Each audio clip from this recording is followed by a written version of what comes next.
Hi, everyone. Welcome to the Anywhere Uni live podcast. Tonight, I'm delighted to have Peter with me. Peter is from Hungary, representing the University of Pécs. Hi, Peter. I'm not sure I'm pronouncing it right. Hi, Alban. Hi. Yeah, it's a pleasure to be here. Thank you for having me. Yeah, it's the University of Pécs, and I think it's a great learning curve to learn how to pronounce it. So yeah. Yeah, so I'm very happy, glad to see you again in this format. This is actually the first time we have, well, not quite in Eastern Europe, but even Central Europe. First time we have a guest from that region. We've had a lot of guests from Canada, the US, the UK, and Western Europe, but we see more and more interest, and students have questions about universities on the other side of Europe. So I'm really happy to be with you tonight to explore this a bit more with you. So before we start, could you briefly introduce yourself and your role at the University of Pécs? My title is I'm the Deputy Director of the International Center, and I think it's leading up to how and why the Central European universities are built different in a way. So in our case, all the international um, um, all different aspects of internationalization are in one central unit, which is the International Center. So student recruitment and promoting the full degree programs that we have in English is only one part of my job, and I also in charge and work on bilateral corporations with other universities, university alliances. If I think we're going to go into this, but within Europe, I think university partnerships is a very, very important part of the internationalization strategies of universities. So that's also a big chunk of my work. What do you see? What are the trends in the last 5-10 years in terms of international students, whether they're coming from other parts of Europe or even from outside of Europe? What trends do you see? Yes, I think the last, let's say, 10 to 15 years is very tumultuous in a way. So there's a lot of things been going on. I think that after the big financial crisis, let's say somewhere between 2012 and 2019, it was kind of a golden era. So everything was booming, everything was going up. Um, the global middle class was growing, so more and more families could afford to send their kids abroad. And I think that it lasted until COVID, and then it's a lot of things happened.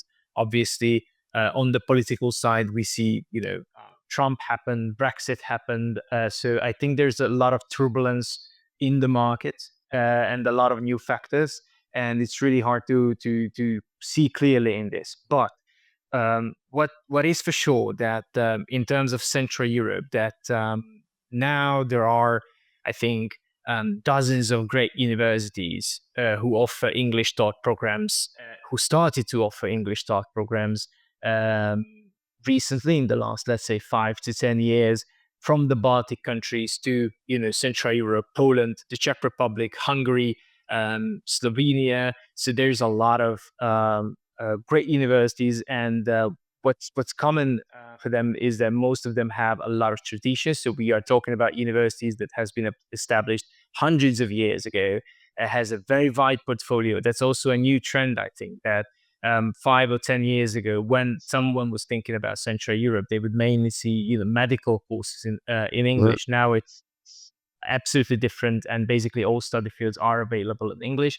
And I also see that on the other side, there is a growing interest. But I would say, and I would argue, even though I mentioned that, Brexit, I mentioned Trump, and also we talk about what's going on in Canada in terms of the visa restrictions and whatnot.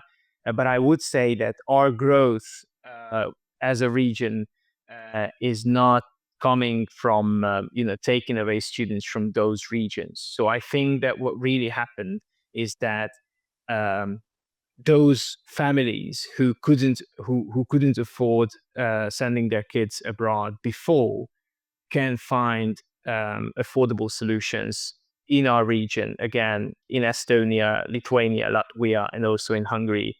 which they can afford, which are safe, English taught, and great quality. And these families would never be able to send their kids to the Canada, US, UK universities. So this is, I think, a different market, but it's also rapidly growing, despite the economical turbulences of the last couple of years all over the world. All right. So I kind of want to jump right into that question right from the beginning in terms of tuition fees. How did it compare? Because in the US, we know it can go from 30, 40, 50, 55,000 US dollars a year just in tuition fees. In the UK, we see it's 25, 30, 35, and even in some places in Europe, it can be quite expensive. So a ballpark, I'm sure different universities have different prices, but what are the kind of the average fees students can expect when they're looking at that region? Yeah, I can give you these ballpark figures, and I will. But after that, I would like to take a moment and talk a bit about why it can be really misleading.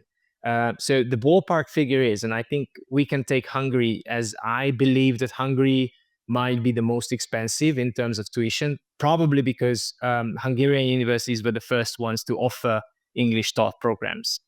And again, a small um, side note that there is different factors driving in internationalization in different countries, and in Hungary specifically, um, it's um, um, it's a very important source of income or revenue for the university. So comparing to other universities in the region, Hungarian universities tend to be a bit more expensive. But what we're dealing with here is about for a medical course, we're talking about 16,000 euros per year in tuition.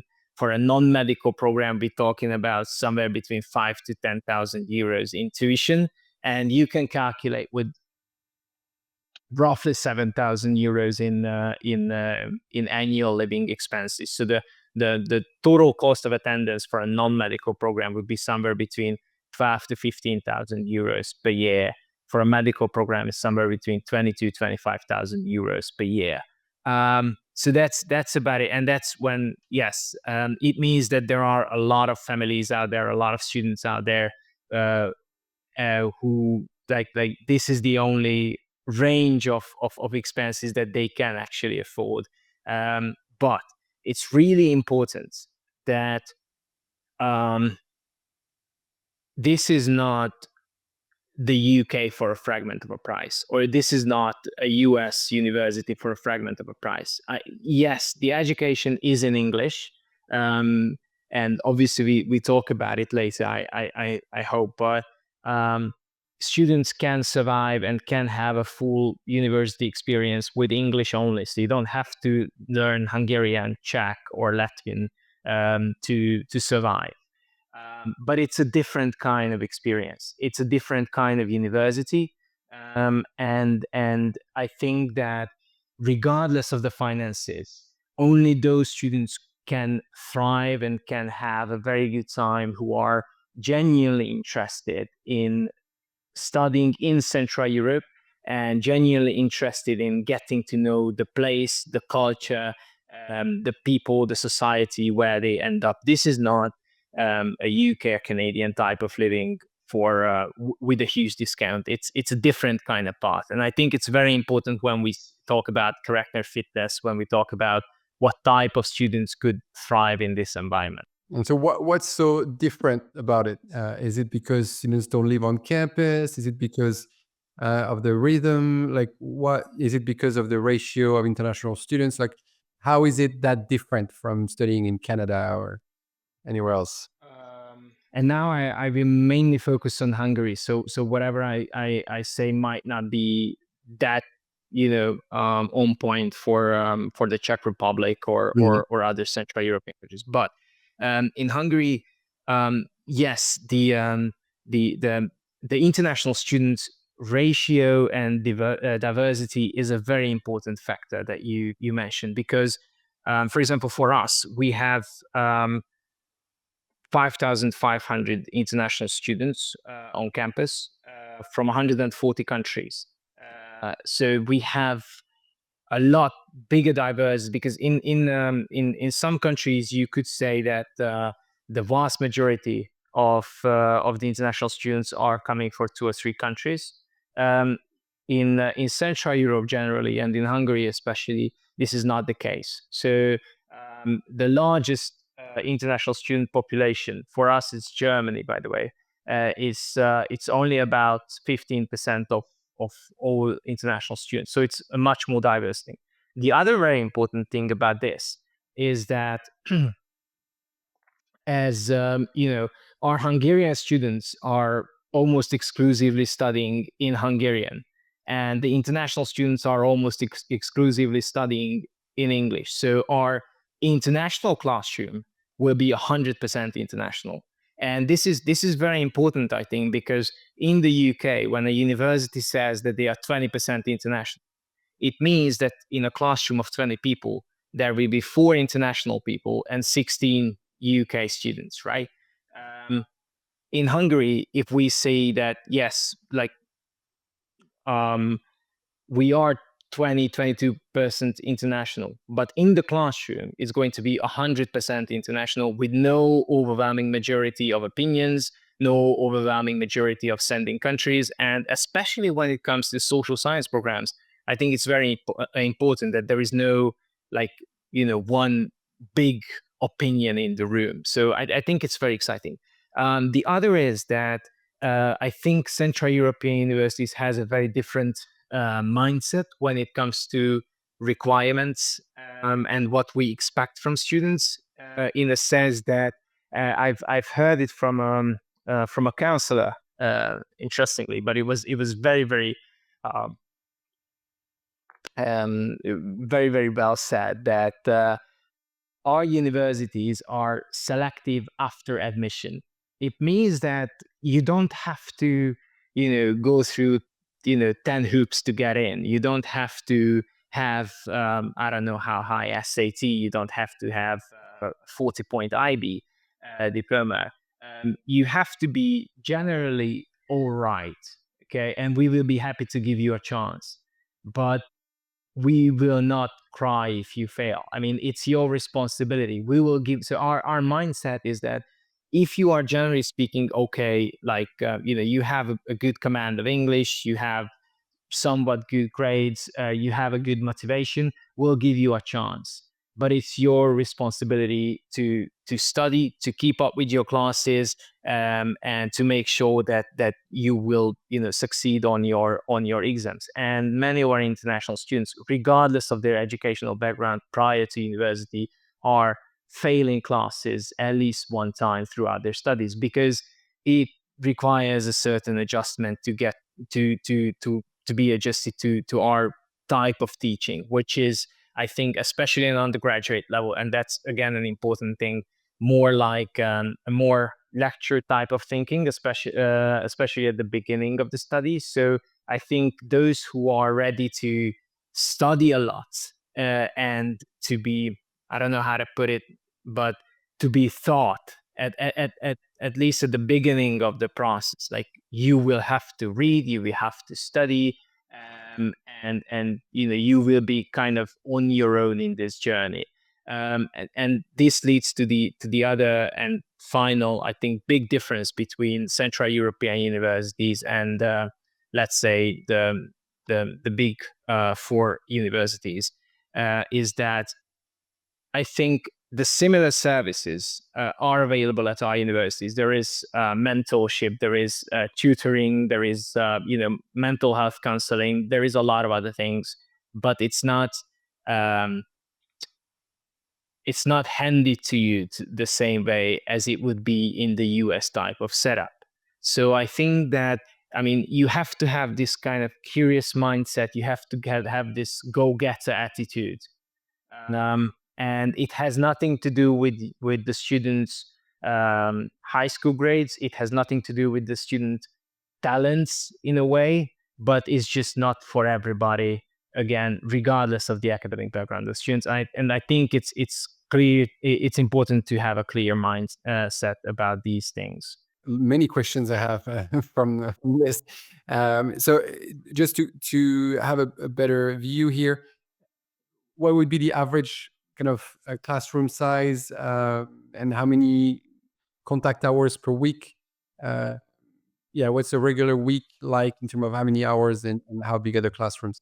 I would say that so obviously it's a bit hard, but I would say that the general class size is the average would be, I think, around 20.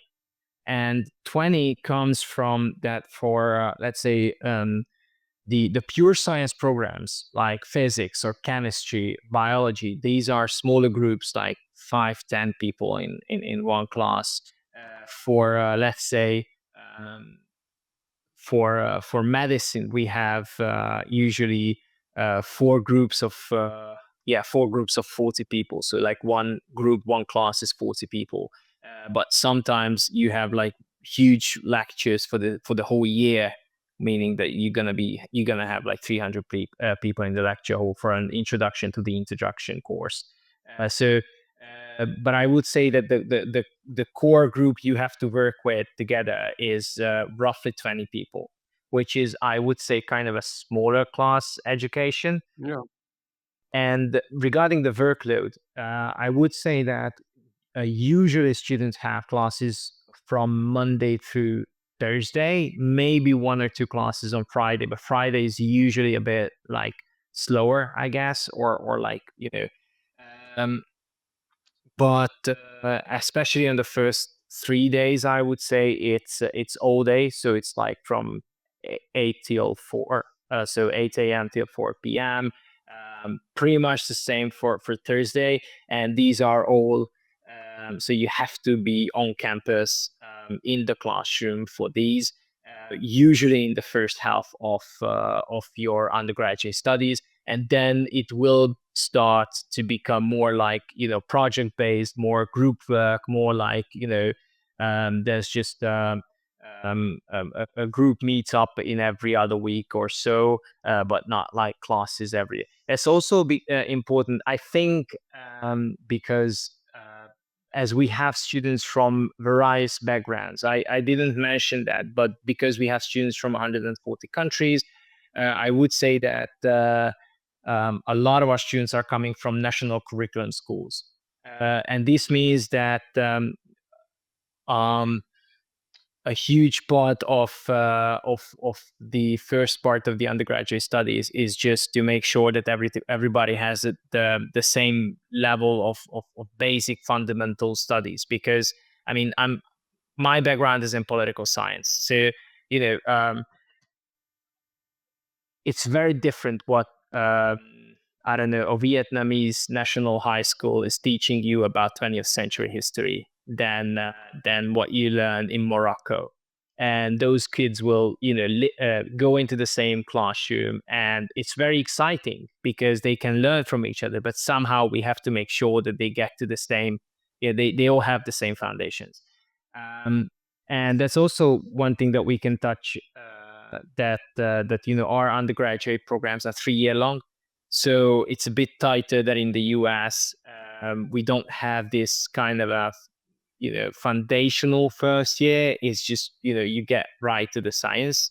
And I think that generally Central European universities, even on undergraduate level, are very heavy on science. So you get to read a lot and you get to study a lot at the very beginning, and you will feel as a student that it's a different level of knowledge that you are required to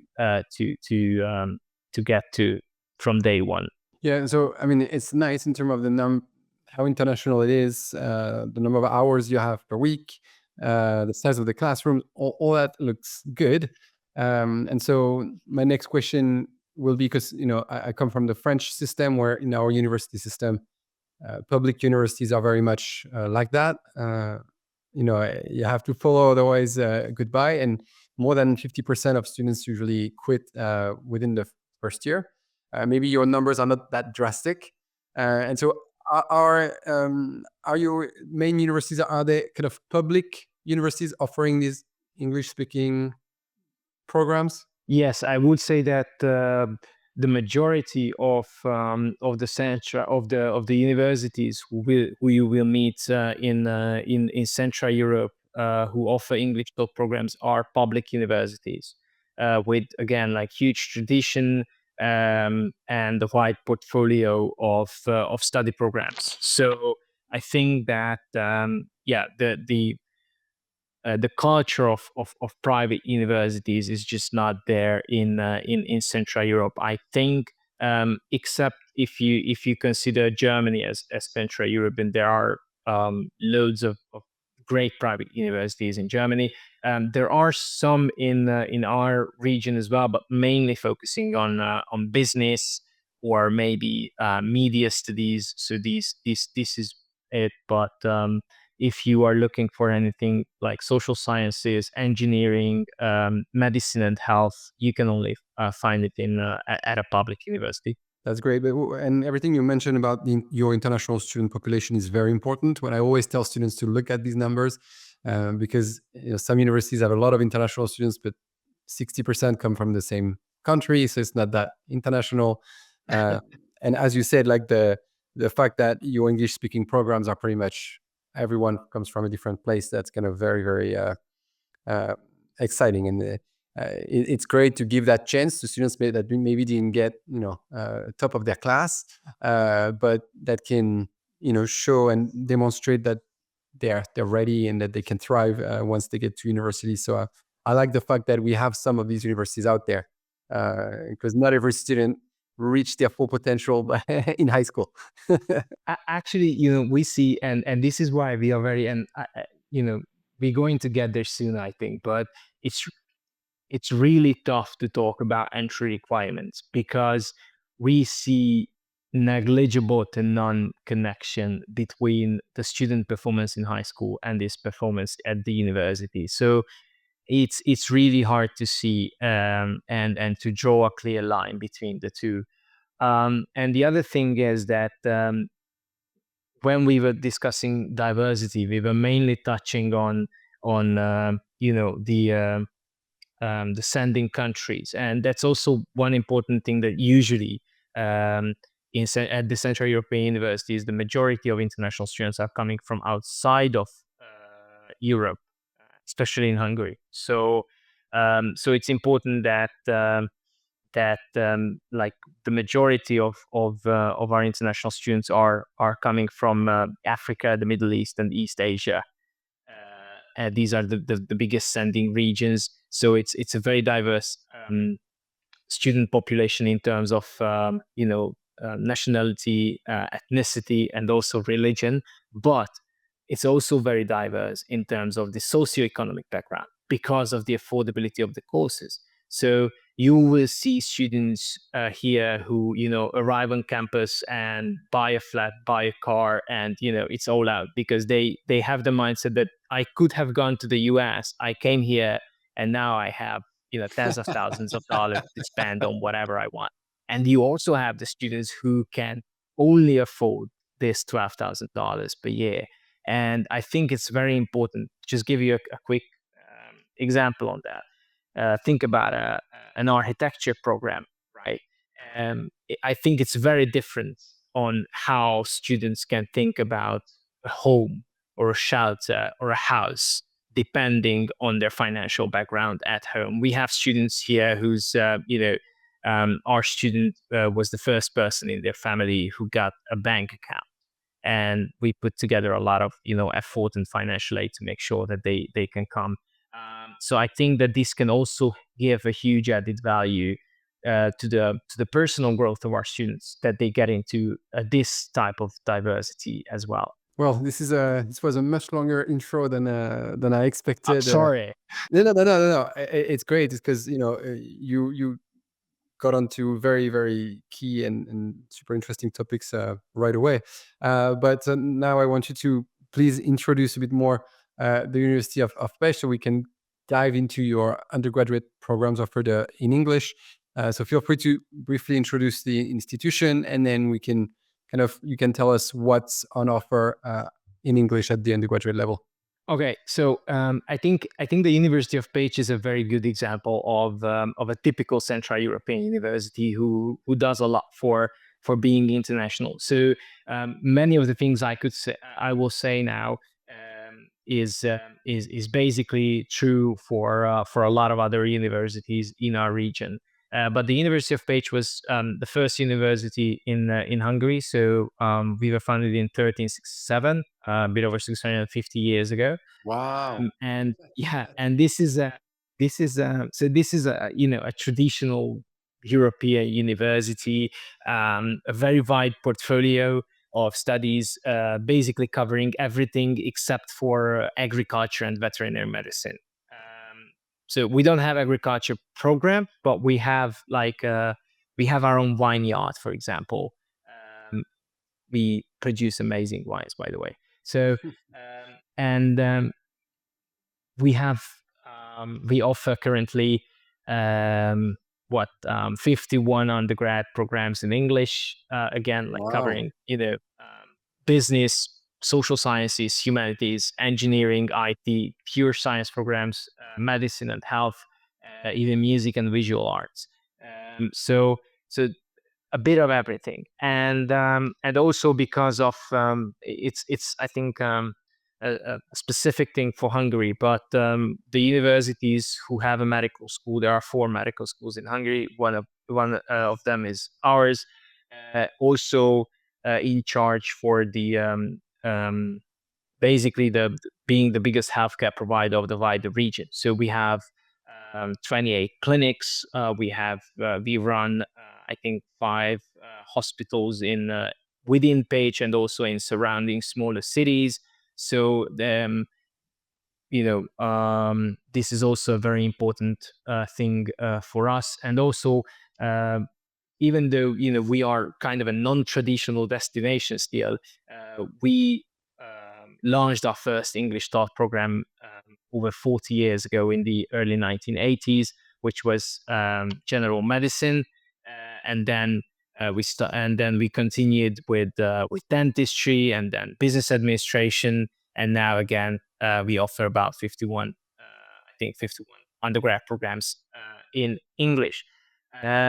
As I said, we have a bit over 5,000 international students at the moment, coming from 140 countries, and all together we have 24,000 students. And the final bit I wanted to touch on is the city, because obviously if it's Hungary, then your first thought will be Budapest, our wonderful capital. But the University of Pécs is located in the city of Pécs, close to the Croatian border in the southern part of the country. It's a very historical town, about 150,000 people. So it's a very calm, green, walkable, again, historical environment. It's I think it because of the size of the university, it's big enough to have all the fun you need, but it's also a small town environment, so it's very safe, very calm, and a bit more affordable than living in the capital or bigger city. So I think in a nutshell, that would be it. All right. So this is great. Yeah, I didn't realize that. Yeah, you could pretty much study everything, any subject. That's great. And do you have some kind of limitation or cap on the number of international students you can admit in some of your programs, or is it really, it's not a thing? Okay, so there's there's not much of so I would say that on the national level, I would say that it's this area is slightly under-regulated, so there is no caps. The only limitation is our infrastructure in terms of like buildings and teaching staff and whatnot. But I think that we are currently at our limitations. So basically, what we have somewhere between 1,500, 1,700 fresh international freshmen every year, and basically that's the cap right What's your now. maximum? Yeah. Yes. Obviously, study programs like medicine, or the computer science programs, or psychology, which are, you know, amazingly popular, and we could admit, you know, quadruple number of students, if we wanted to. And obviously we have an undergrad program in archaeology, where we love to have these 3 to 5 kids every year who enroll. But obviously they you know, they're not, like, this is not the biggest, you know, cash cow for us. But again, I think it has an important role when it comes to diversity of our portfolio. And your degrees are fully recognized as part of the EU. It's the same credits, European university credits. It's the same. You could train as a medical doctor in Hungary and then move to France or Spain or somewhere else to then practice. Yes, exactly. Yeah, I think that you can basically divide this question into two, or even three. One is so one big thing is the recognition of the degree, and we didn't have any issue with that at all. There are certain professions like medicine or engineering where the local governments where you want to work in the future have some kind of regulations that either you have to be part of a local, I don't know, chamber or local organization to be able to do that. Or as a medical doctor, if you want to practice in the US, you have to take the USMLE. Canada has a similar exam, but that's true for every foreign degree. So generally speaking, we didn't have any problem at all about the recognition of the degree. And when it comes to the different accreditations, obviously, for certain study programs, we have some extra accreditations, to put it this way, like our business programs are accredited by EFMD, which is kind of becoming a norm for European business degrees, which shows that, you know, we offer the same quality as any other business school in Europe or at the bird. All right. Well, this is all great. All right. So let's talk about a bit about the application process. Yeah. So what's the level of English you're expecting? Um, yeah. What do you look for? What do you ask?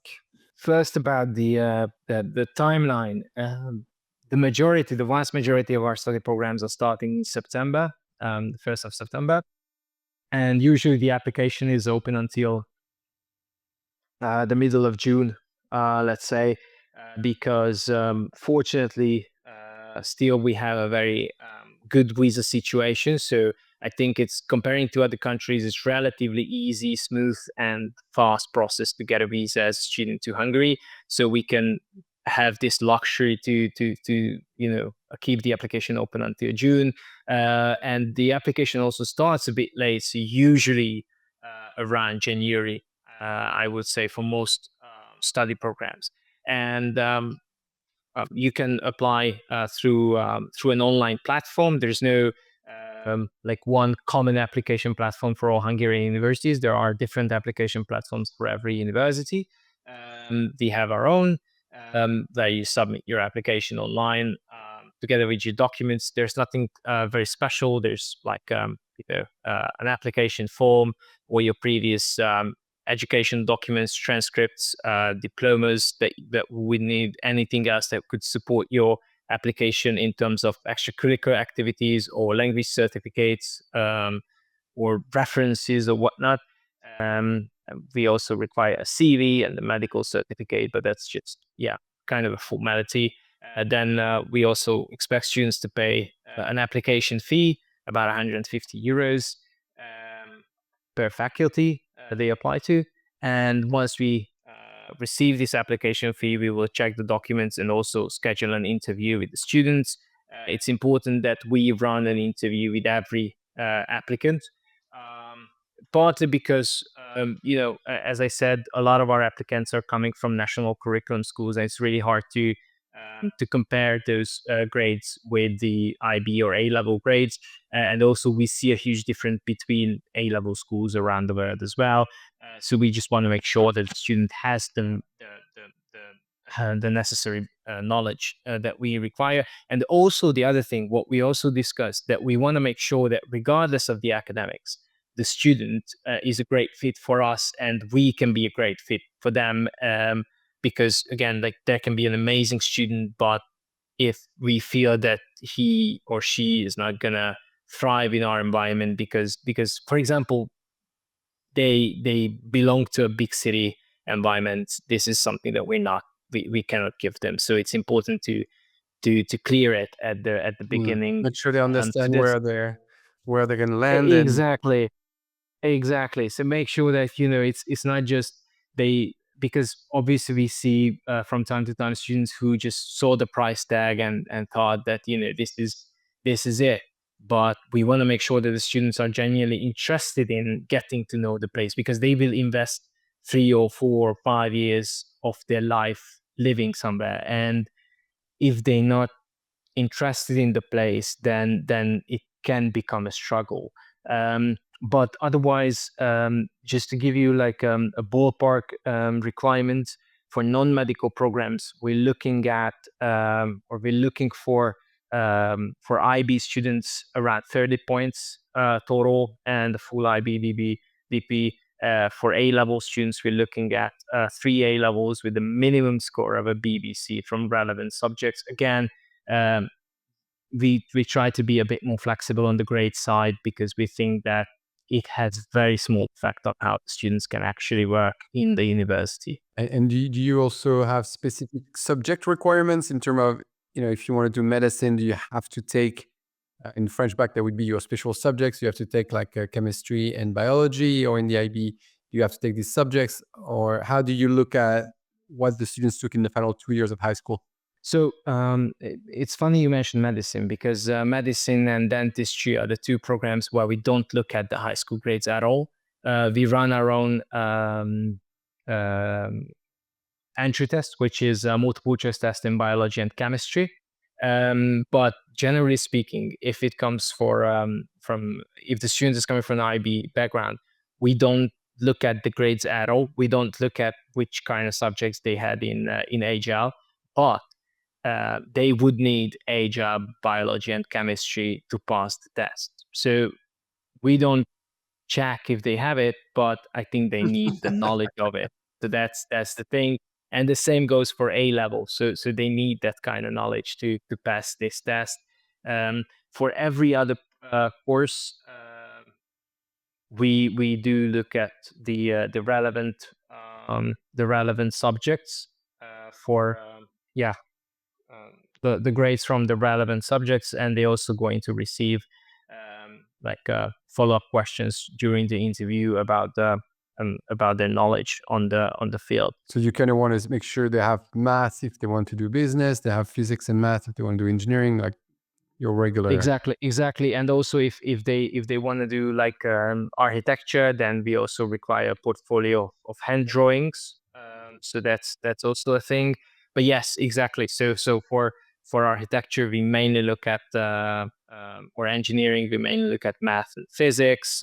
For business, we mainly look at math and some of the if they had anything related to social sciences or history, for example, so that can be a good implication. um, yes, for psychology, it's a bit more wider, because both like a biology subject can be important, but even if they studied specifically psychology in their high school, because in some cases they can, that's also very important. Or they took an AP class in psychology, that's also obviously helps a lot. Yeah. And so, so if I understand correctly, the interview is mostly both ways, kind of for you to get to know the student, understand their curriculum, what they studied, making sure it's kind of aligned depending on where they're coming from. And then for them to be able to also ask questions and understand and make sure that this is the right fit for them. Will you also go into kind of content academic questions to test the student a bit on their knowledge of the degree they want to study? Yes, we do. Yes, we do. But again, it depends on the study program, because you have to have like we test the high school level of knowledge, not the university level of knowledge, and you can. So it's easier to do it when you have the same equivalent of the study program in the high school. So, for example, in biology, you can ask biology related questions, right? But for example, for international relations, you can ask questions maybe in history, but or some social sciences related questions. But for example, in that specific case, we would want to mainly see if the student have an overall opinion about things in the world, not factual things. So, but just to have somewhat of an understanding of what's going on the big stage, and they're following the news, what kind of news outlets they read or follow. Um, what do they think about? And then again, like when we ask them, okay, what's your opinion? Like if they say that they interested in the war in Ukraine, then we can ask them, okay, but what's your opinion? What's your take on that? And it's not like we don't judge by the answer itself, but how the answer is put together. Um, Again, the content is almost, it doesn't matter what they say. It's just if we see the logic behind it, and how much really thought they put into this answer. So it's I think there's a lot of soft elements, a lot of soft elements in the interview process. And do you consider any high school curriculum? Because I know some countries, some universities will say, for example, I work a lot with students in Morocco. Some schools do the French bac, and some schools do the local Moroccan curriculum. And so I know in some places you can only access direct entry 3-year programs through the French bac, and you would have to do kind of a foundation year if you come with the national system. Um, do you look at any curriculum potentially to get direct entry? Yes, we do. Basically, there's two main rules. One is that the student has to have at least 12 years of education, or they have to be eligible for going to higher education in their home country. Yeah. Okay. So again, like I think the Hungarian regulations are rather flexible with that.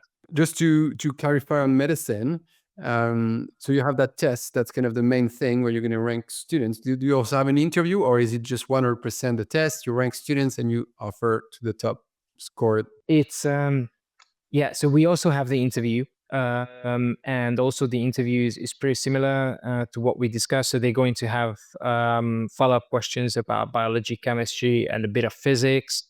Um, and basically the decision is based on the combination of the two. But we have in most cases we have a rolling admission. So basically, right after the interview, or within a week after the interview, we give a clear yes and no answer. So we do the test with the even for the medical students. So they gain a certain score, but and we have in mind like a bar that we say that this is the minimum, but we don't compare all the applicants in one batch. It's still in a rolling scheme, because I think for all of the study programs, including medicine, the interview process is very important, and we see that many students can outshine their grades with a good interview. And so, do you ask for recommendation letters, essays? Yes. So we don't so having a recommendation letter or reference is not a hard requirement. It is a nice to have, I would say, and we offer and we ask for a motivation letter or an essay, but it's more like a UK type of essay. So it's more what we want to see is more professional focused. So we want to have more understanding of why the student wants to study at the certain study program, and what career outcomes they look for, and not the US type of a bit more softer, a bit more, this is who am I, this is my Cinderella story, please give me a scholarship type of thing. Yeah. And do you look at grades from grade 9, grade 10, grade 11? Do you care about final exam grades? Are they of course conditional? Like, how do you assess the academics?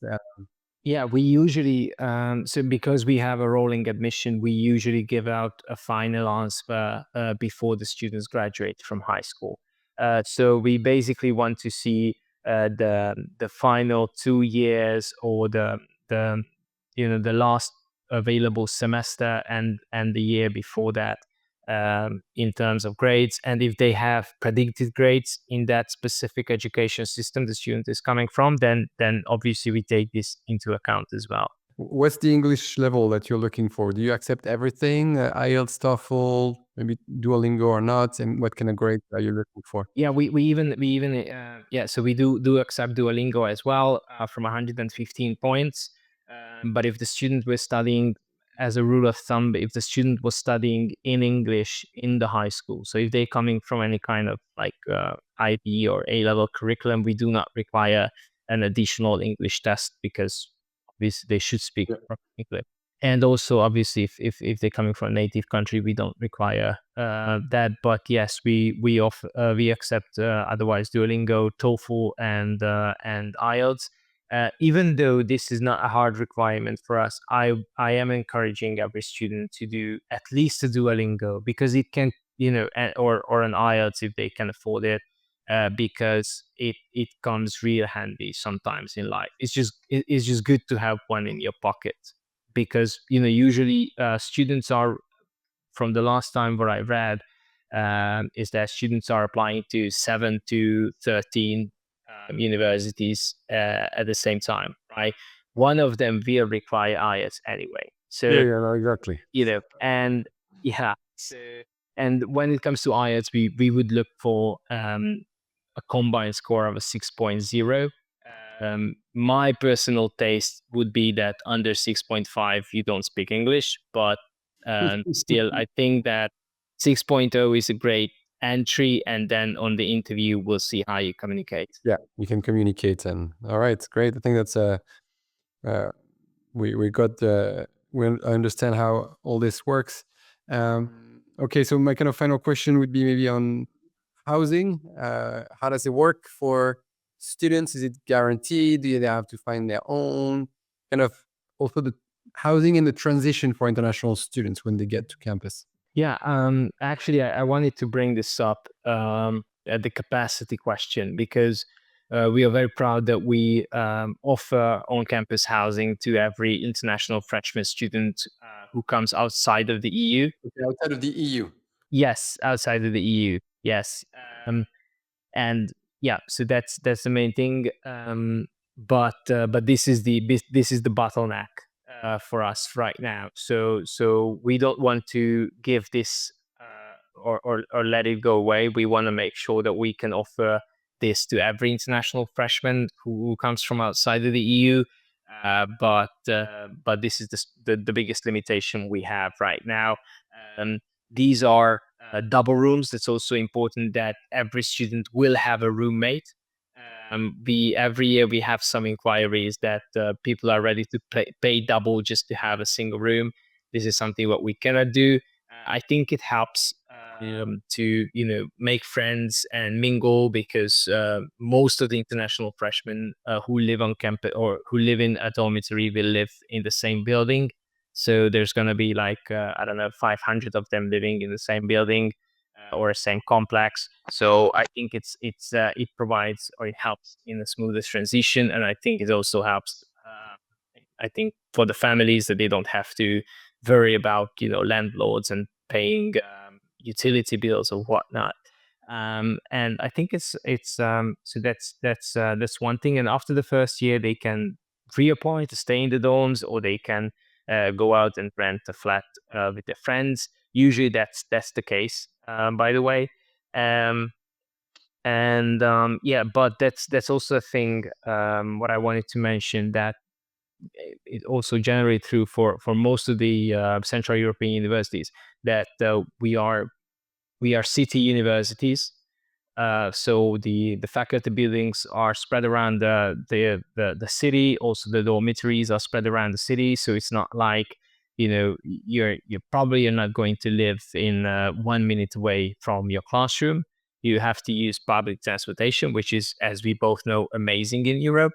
but this is a very different lifestyle than what you would have in the US. So yeah, student housing is available, both in the dormitories and in rented flats, and I think it helps the students in the transition. Other end, we offer mentoring for the first year. So students will receive, it's a peer mentoring system, so they will receive a buddy from an upper year who will help them in anything. And also we have orientation weeks in every faculty to make sure that also the administrative staff are going well. And as a third leg of this, we also have a kind of career related orientation where they have a series of workshops as freshmen to teach them how to study. So, time management as a university student, and, how to prioritize, how to deal with money, how to study actually, because there's a lot of skills that are missing in this case. Not only for international students, we run this for Hungarian students as well, and they badly need it. So so basically, with this, we try to make sure that that the transition is as smooth as possible. But as I said before, we offer free mental health counseling for the students if they feel that something is a bit overwhelming. We also have a campus legal aid, which is also free if the main cases are help with the landlords if some kind of disagreement is there. But you know, so I think again, we try to do everything, but it's not handy to you in a way as it would be in a US thing. So that's important to have this kind of mindset that ask for help, look for support.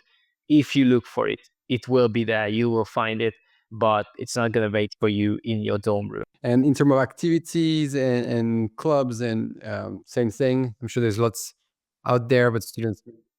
Yeah, there's a lot of student organizations. Part of them are like a student union type of thing. Part of them are organized by the nationality of the students or by faculties. There are a lot of sports clubs, as we have sports programs. There's a lot of sports infrastructure the students can use for free in terms of pools and track and field and basketball courts and gyms and whatnot. So I think a lot of these are available. Pécs and the surrounding area is an amazing hiking place. So I think many of the students are taking advantage of that and going to the nature.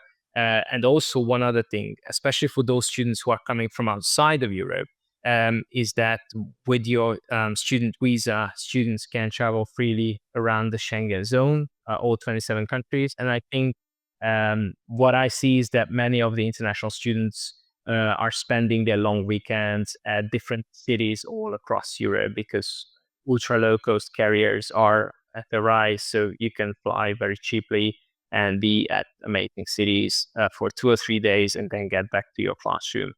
Wow, that's great. All right. Thank you, Peter. I mean, we almost covered an hour. I've learned a lot. This is great. Anything else you feel like you haven't shared or any advice you would want to give to, you know, uh, students exploring and discovering options in Central Europe? I wouldn't say that there's one big advice. I think you should. So I think a lot of these universities are kind of a hidden gems. So you have to go out and you have to really do your homework. But you can find amazing schools out there in the Czech Republic, in Hungary, in the Baltic countries. So there's a lot of options. That's one thing. The other is what I love to emphasize again, mainly for students who are coming from outside of Europe, is what we call the Erasmus scheme, right? So students can go out and study in Hungary, for example, at the University of Pécs, and spend a semester or a year at a different European university without any additional cost and receiving scholarships while they are studying there. So I think this is a very unique experience that you study in Hungary in a 3-year undergrad program, but you spend 1 year in France or in Germany studying the same thing at a different university for free. I think that's a real advantage of studying in Europe. Definitely. Well, thank you, Peter. And looking forward to seeing you again, probably in Prague in May. Yes, in Prague, and hopefully in Boston. All right. Thank you, everyone, for joining this live podcast. And I will see you soon on another episode of the Anywhere Uni live podcast.